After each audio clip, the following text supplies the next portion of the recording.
alat yang memanfaatkan perubahan energi listrik menjadi gerak adalah A. Kipas angin, B. Pengering rambut, C. Lampu, D. Dinamo. Perubahan energi listrik menjadi gerak. Jawabannya adalah kipas angin.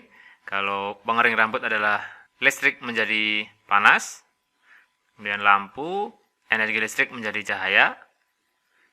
Dinamo, kebalikannya ya, ini adalah gerak menjadi listrik.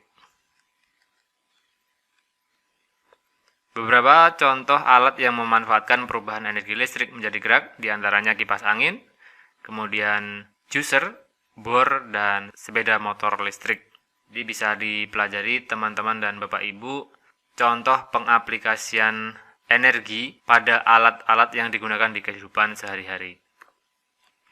Soal berikutnya, Neymar membeli 2 pensil dan 1 rautan dengan harga Rp15.000. Hari berikutnya ia membeli 1 pensil dan 2 rautan dengan harga Rp12.000. Jika Neymar membeli 3 pensil, maka Neymar harus membayar seharga. Jadi pertama-tama kita bikin persamaan yang ini, 2 pensil dan 1 rautan. Misalkan kita simbolkan pensil adalah P dan rautan adalah R. Maka persamaannya akan menjadi 2P plus 1R sama dengan 15. Kemudian yang kedua, 1 pensil dan 2 rautan. 1 pensil dan 2 rautan adalah 12.000. Kita dapatkan 2 persamaan. Agar R-nya hilang, kita kalikan 2 yang ini, kalikan 2 menjadi 4P. Ini menjadi 4P plus 2R sama dengan 30.000. Yang bawah tetap ya, jadi 1P plus 2R sama dengan 12.000. Kita kurangkan agar R-nya hilang, ini kan menjadi hilang, jadi 4P dikurangi 1P jadi 3P sama dengan, karena R-nya hilang, 30.000 dikurangi 12.000 adalah 18.000. Yang ditanyakan di soal adalah, jika membeli 3 pensil 3P, maka Neymar harus membayar seharga, langsung ketemu, 18.000. Jawabannya ada di D. Soal berikutnya, perhatikan macam-macam gaya berikut. 1. Gaya gesek, gaya magnet, gaya listrik, gaya pegas, gaya mesin, gaya gravitasi. Yang merupakan gaya tak sentuh adalah, kita definisikan dulu, gaya sentuh adalah gaya yang akan timbul apabila diberikan sentuhan. Begitu juga sebaliknya, gaya tak sentuh adalah gaya yang akan timbul meskipun tidak diperlukan sentuhan. Yang termasuk gaya tak sentuh mana saja? Adalah magnet, listrik, dan gravitasi. Jadi gesek adalah gaya sentuh, pegas juga gaya sentuh, gaya mesin adalah gaya sentuh. Jawabannya adalah di 2, 3, dan 6. Jawaban ada di D.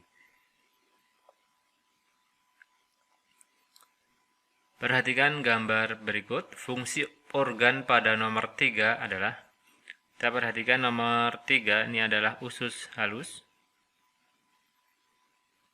Fungsinya adalah, kita cari, mengeluarkan enzim amilase untuk pencernaan, ini lambung. Kemudian membantu pencernaan lemak dengan cairan empedu, tentu saja empedu.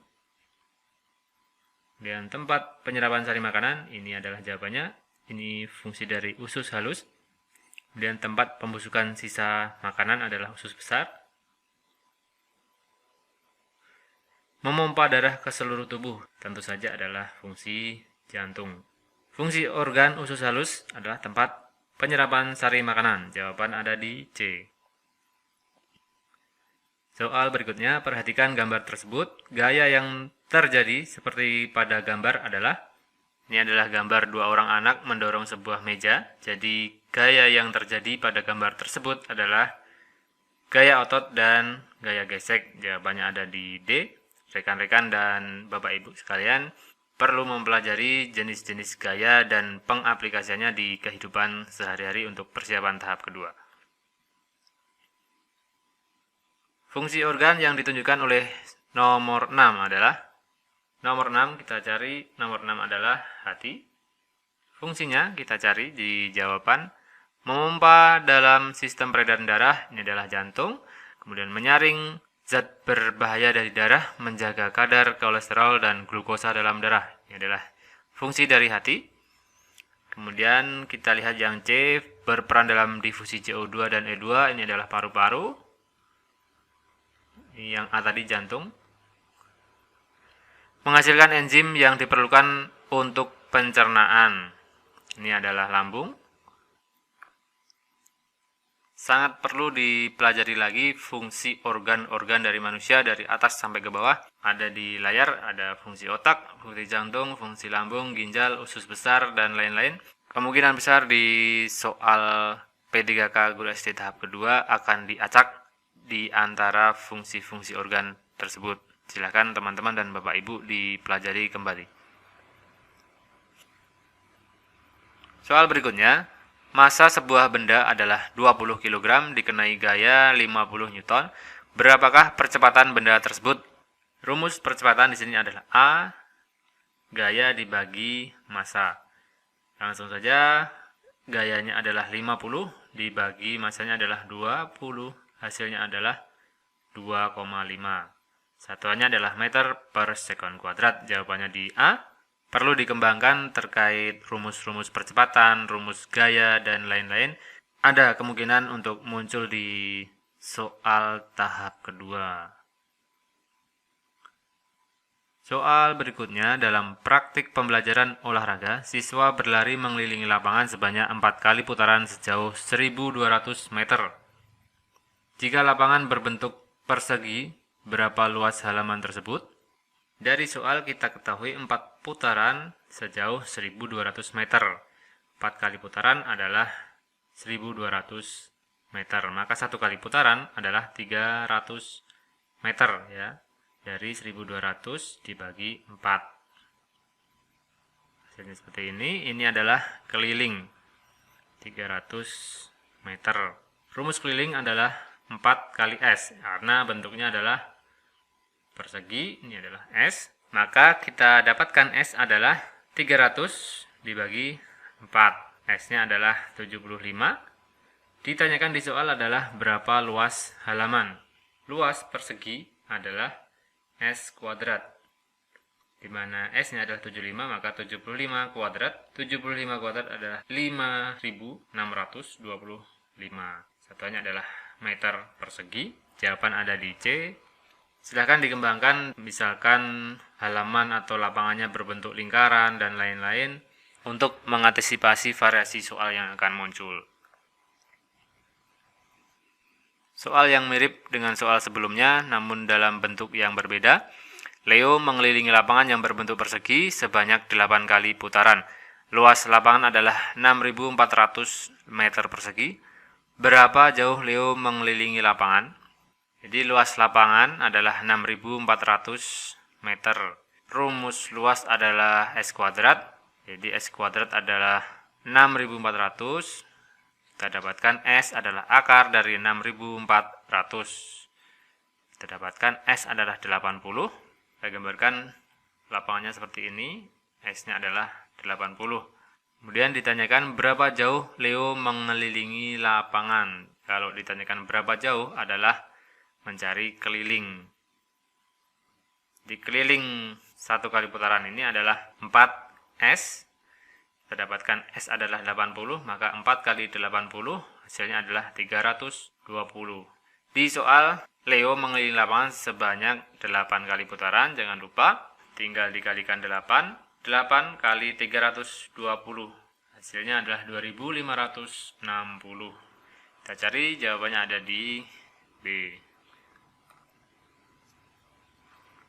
Kebudayaan Indonesia yang diakui UNESCO pada tahun 2010 adalah, ingat beberapa kebudayaan Indonesia yang telah diakui oleh UNESCO. Yang pertama adalah wayang kulit tahun 2003, batik tahun 2009, angklung 2010, pencaksilat di tahun 2019, dan pantun di tahun 2020. Selalu ingat, ini barangkali akan muncul di seleksi P3K tahap kedua. Yang ditanyakan di soal adalah yang diakui UNESCO tahun 2010. Tentu saja adalah angklung. Jawaban di A. Soal berikutnya, Foden berangkat mengendari mobil dari Manchester ke Sheffield yang berjarak 60 km menghabiskan 4 liter bensin. Jika dengan mobil yang sama dia pergi ke Doncaster menghabiskan 7 liter bensin. Berapakah jarak Manchester ke Doncaster? Ini adalah soal perbandingan senilai. Jadi semakin jauh jarak yang ditempuh akan menghabiskan semakin banyak liter bensin. Demikian juga sebaliknya, semakin sedikit jarak yang ditempuh menghabiskan semakin sedikit bensin. Jadi persamaannya akan menjadi seperti ini, 60 per X sama dengan 4/7. Ini adalah perbandingan senilai. Jadi kita pastikan jawabannya adalah lebih besar dari 60 km. 60 per X sama dengan 4/7. Kita kalikan silang, 60 dikalikan 7 sama dengan 4 kalikan X. Cara panjangnya seperti ini ya. Maka kita dapatkan X adalah 60 dikalikan 7 dibagi 4. Hasilnya adalah 105 km. Jawabannya ada di C, 105 km. Jarak Manchester ke Doncaster. Soal berikutnya, soal yang mirip, tapi ini adalah soal perbandingan berbalik nilai. Foden berangkat mengendarai mobil dari Manchester ke London dengan kecepatan 60 km per jam sampai di tempat tujuan dengan waktu 5 jam. Jika ia melaju dengan kecepatan 50 km per jam, berapakah waktu yang diperlukan? Ini adalah soal perbandingan berbalik nilai. Jadi semakin tinggi kecepatan, maka waktu yang dibutuhkan semakin sedikit. Begitu juga sebaliknya, jika kecepatan semakin rendah, maka waktu yang dibutuhkan adalah semakin tinggi. Maka kita pastikan waktu yang diperlukan, yang ditanyakan adalah lebih besar dari 5 jam. Untuk perbandingan berbalik nilai, kita dapatkan rumus seperti ini, 60. Ini 60 per X sama dengan 50 dibagi 5. Karena perbandingan berbalik nilai. Kita dapatkan 60 dikalikan 5 sama dengan 50X. Maka kita dapatkan X adalah 60 dikalikan 5 dibagi 50. Maka X adalah, coret, X adalah 6 jam. Jadi waktu yang diperlukan adalah 6 jam dengan kecepatan 50 km per jam. Jawabannya ada di C. Demikian pembahasan prediksi soal PGSD kompetensi teknis untuk persiapan seleksi D3K tahun 2021. Semoga diberikan kelancaran, kemudahan dan lulus D3K tahun ini. Tetap semangat. Terima kasih.